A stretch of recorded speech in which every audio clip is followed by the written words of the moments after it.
नमस्कार दोस्तों, मेरा नाम है मनीष कुमार सिंह और आप देख रहे हैं 4 पीएम महाराष्ट्र। आपका बहुत-बहुत स्वागत करता हूं। दोस्तों, राजनीति के जानकार अक्सर इस बात का जिक्र करते हैं कि किस तरीके से बीजेपी के कई नेता ये कह चुके हैं कि 2029 में बीजेपी जो है वो अपने दम पर सरकार बनाएगी। अब इस बात को लेकर के ऐसा लग रहा है कि देवेंद्र फडणवीस और बीजेपी के नेता या संघ कह लें, अभी से उसकी रणनीति में जुट गए हैं। एक खबर मैं आपको देने जा रहा हूं जो बीजेपी से निकल के आ रही है और शायद एकनाथ शिंदे और अजित पवार को यह खबर पसंद भी ना आए।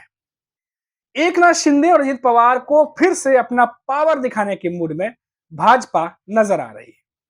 आपको पता ही होगा कि किस किस तरीके से विधानसभा चुनाव में महाराष्ट्र में भाजपा ने 133 सीटों पर जीत हासिल की और एकदम से करिश्मा करके दिखा दिया। महज 148 सीट पर लड़ी थी, 90% जो सीटें हैं वो जीत करके बीजेपी जो है सबसे बड़ी पार्टी बन के उभरी। इसके पीछे माना जाता है कि जिस तरीके से आरएसएस काम किया, जिस तरीके से स्ट्रेटेजी बनाई, वो भी बहुत ज्यादा हेल्पफुल हुआ। अब ऐसे में पार्टी के जो रणनीतिकार हैं, जो बीजेपी के पार्टी के रणनीतिकार हैं, जो रणनीति बनाते हैं, खबर आ रही है कि उनकी राय है कि जो निकाय चुनाव होने वाले हैं उसमें अकेले उतरा जाए। यानी एकनाथ शिंदे की शिवसेना और एनसीपी के मुकाबले अपनी ताकत दिखाई जाए। और खबर यह भी है कि आरएसएस की भी यही राय है कि भाजपा को निकाय चुनाव में अकेले ही उतरना चाहिए। देखिए दोस्तों, एक तरफ तो बीजेपी के रणनीतिकार ये बात कह रहे हैं कि अकेले उतरा जाए। अब आरएसएस और संघ की तरफ से यह खबर आ रही है कि उनकी भी यही मंशा है कि बीजेपी निकाय के चुनाव में अकेले लड़े।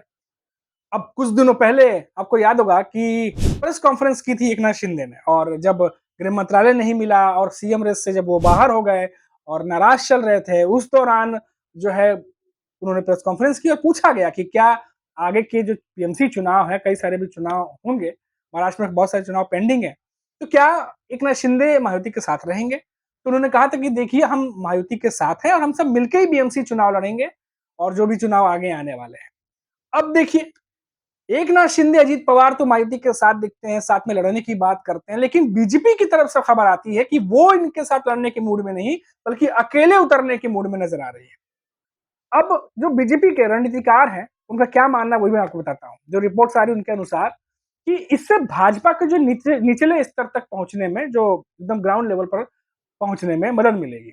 इसके अलावा मुंबई, पुणे, नागपुर समेत तमाम शहरों में वो अपनी ताकत को आंक सकेंगे कि कितनी ताकत है निकाय के चुनाव में। भाजपा के अलावा सिर्फ भाजपा ही नहीं है जो इस रणनीति पे काम कर रही है कि निकाय चुनाव में अकेले उतरा जाए। आपको बता दें कि कई अन्य दल भी हैं जो इस बार के चुनावों में अकेले लड़ने की तैयारी कर रहे हैं। खास बात यह है कि महाविकास आघाड़ी के जो प्रमुख दल हैं, उनमें उद्धव ठाकरे की शिवसेना है, वो भी जो खबर आ रही है उनकी तरफ से कि वो भी इस बार निकाय चुनाव में अकेले उतरेंगे। और आपको बता दें कि जो उद्धव ठाकरे की शिवसेना है, उनके प्रवक्ता हैं आनंद दुबे। उन्होंने कहा कि पूरे महाराष्ट्र से शिव सैनिकों की राय सामने आ रही है कि हमें अकेले चुनाव में उतरना चाहिए और हाईकमान तक ये बात पहुंच गई है। उद्धव सेना का यह कहना है कि इसमें दो फायदे होंगे। पहला, कि पूरे राज्य में कार्यकर्ता हैं वो उत्साहित रहेंगे, क्योंकि कई बार देखा जाता है कि गठबंधन में लड़ते हैं तो कई सारे कार्यकर्ताओं के अंदर जो है वो निराशा भी होती है, वो नहीं चाहते उस चीजों को, लेकिन अकेले लड़ने पर ज्यादा उत्साहित होंगे, ये मानना है। पार्टी के ज्यादा से ज्यादा लोगों को चुनाव लड़ने का मौका मिलेगा। जो है गठबंधन में लड़ते हैं तो तमाम तमाम दूसरे नेताओं को भी मौका देना पड़ता है। तो ये खबरें भी अब निकल कर सामने आ रही है। भाजपा की हम बात कर रहे थे दोस्तों, तो भाजपा जो बीजेपी है, उन्होंने रणनीति बनाना तेज कर दिया है। भाजपा ने अपने सभी जो संगठन है उनको सक्रिय कर दिया है। हाल ही में भाईंदर में भाजपा की एक मीटिंग निकाय चुनाव की तैयारियों को लेकर के बैठक हुई थी, ऐसी खबर आ रही है। इस बैठक में सीएम देवेंद्र फडणवीस और प्रदेश अध्यक्ष चंद्रशेखर बावनकुले भी मौजूद थे। पार्टी के एक लीडर ने कहा कि निकाय चुनाव में आरएसएस भी जो है वो सहयोग करेगा। भाईंदर की मीटिंग में इसे लेकर मंथन भी हुआ। उन्होंने कहा कि आरएसएस के लोगों के निचले स्तर पर काम करेंगे, जिससे फायदा जो है वो बीजेपी को मिलेगा। बता दें कि फिलहाल महाराष्ट्र में निकाय चुनाव में ओबीसी कोटे को लेकर के सुप्रीम कोर्ट में सुनवाई चल रही है। कहा जा रहा है कि उच्चतम न्यायालय के फैसले आने के बाद चुनाव कराए जा सकते हैं। लेकिन इससे पहले हमने देखा कि समाजवादी पार्टी, जो महाराष्ट्र में समाजवादी पार्टी के नेता है, उन्होंने भी ये बात कही है कि निकाय चुनाव में विलंब हो रहा है, पहले ही बहुत समय जा चुका है, अब इस चुनाव को जल्द से जल्द करा देना चाहिए। तो अब विधानसभा चुनाव के बाद तमाम जो पार्टियां हैं उनकी नजरें अब निकाय चुनाव पर टिकी हुई हैं और इसी को लेकर के रणनीति तमाम बन रही है। लेकिन जो अहम खबर है वो ये है कि एकनाथ शिंदे और अजित पवार की उम्मीदों को क्या इससे झटका लगेगा?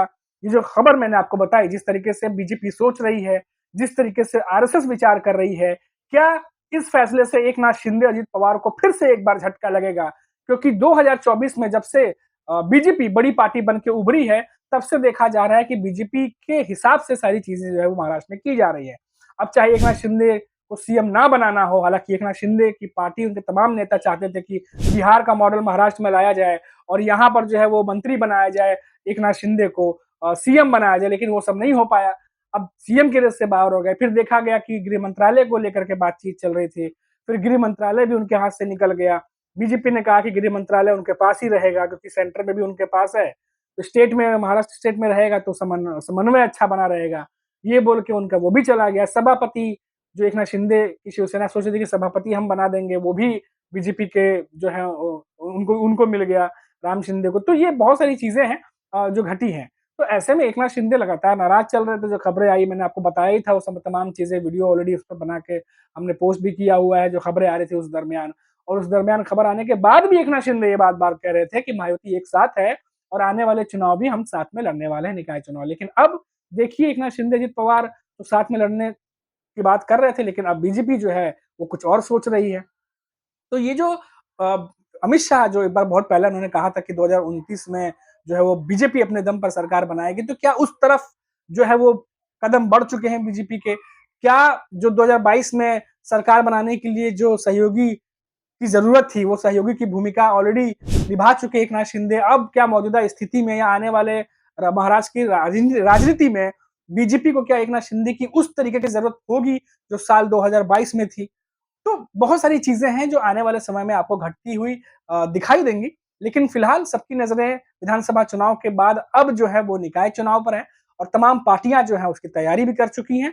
और जाने से पहले आपको बता दें कि उद्धव ठाकरे की जो पार्टी है, उद्धव ठाकरे की शिवसेना जो है, उनको लेके हमने एक खबर भी बनाई थी, वो दिखाई भी थी हमने, कि उस खबर में जो रिपोर्ट्स आई थी उसमें बताया गया था कि उद्धव ठाकरे अपने मंत्रियों के साथ बैठक करने वाले हैं। अलग-अलग जगह पर जो है तमाम नेताओं को बुलाया भी गया है और कुछ मीटिंग मातोश्री में भी हो सकती है, कुछ ऑफ कार्यालय में भी हो सकती है और उसको लेके पूरी रणनीति बन सकती है। जो पुरानी शिवसेना हुआ करती थी, उसकी झलक फिर से इस बार के निकाय चुनाव में देखने को मिल सकते हैं, क्योंकि शिवसेना का हमेशा से वर्चस्व रहा है। शिवसेना जीतती आई है निकाय चुनाव और ऐसे में माना जा रहा है कि जो मेन लड़ाई है, वो लड़ाई है उद्धव ठाकरे की शिवसेना और बीजेपी के बीच में। और ये दोनों जो पार्टियां हैं, इन्हीं के बीच में, निकाय चुनाव के बीच की जो लड़ाई है, वो मेन लड़ाई मानी जा रही है। अब इसमें बाकी की पार्टियां कितनी सीट लेके आ पाएंगी, कितनी नहीं लेके आ पाएंगी, वो तो कितना जीत पाएंगे, वो तो देखने वाली बात होगी। लेकिन जो मेन लड़ाई मानी जा रही है, उद्धव ठाकरे की शिवसेना और बीजेपी के बीच मानी जा रही है। इसीलिए बीजेपी तमाम रणनीति बनाने की तैयारी अभी से उन्होंने शुरू कर दी है। और वहीं अगर उद्धव ठाकरे की बात करें तो उन्होंने भी अपने मंत्रियों के साथ बैठकें शुरू कर दी हैं। नए साल में देखना होगा कि क्या कुछ नया होता है महाराष्ट्र की सियासत में। फिलहाल अभी के लिए इतना ही। आप देखते रहिए 4 PM महाराष्ट्र। नमस्कार।